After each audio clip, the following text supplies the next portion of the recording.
The reality is these days, the children being placed for adoption are older.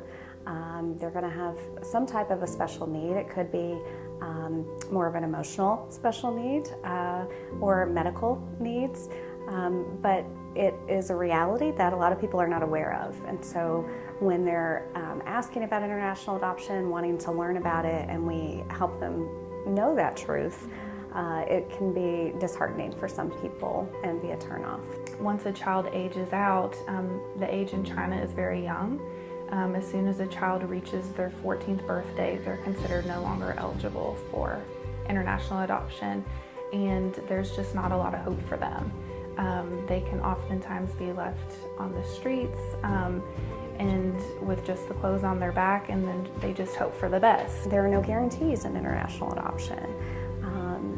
All of these things are very scary, and we understand that. But I can see those things leading to hesitancy for adoptive parents. Things would come up that would have to do with official documents, having to maybe even have something go to a court, and it was just stressful, hoping there wasn't an issue. Just time and time again, there'd be something that would come up, and you'd be worried that, okay, we hope it's a nice judge, or we hope people are amenable to what we need.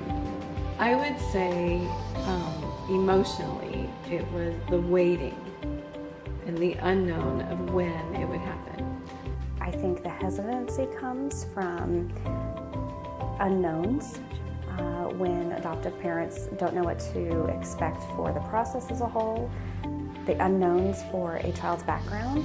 That's really scary for a parent to voluntarily say, I want to adopt this child, and I'm going to accept that I won't know their entire medical history. I won't know the level of care they had initially. I won't know whether or not there were prenatal drug exposure issues.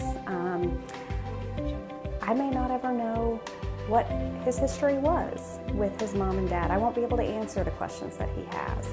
Those are really hard things, as parents especially, wanting to have all the answers. There's a lot of unknowns. The time frame is unknown.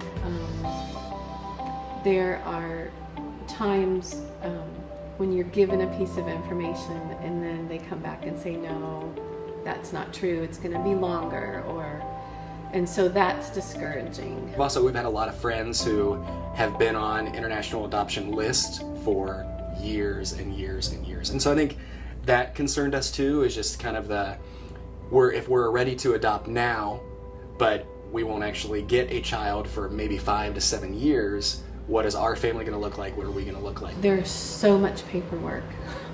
The paperwork is overwhelming.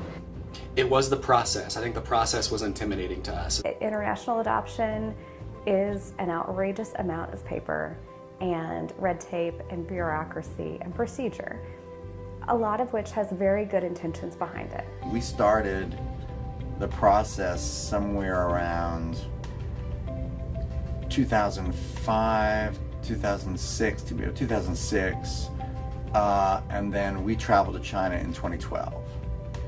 So it was a long, long, long process. I mean, it is a process that you have to be very diligent and organized, and you have to really want to see it through, because there are many points across the journey that it would have been easy to give up.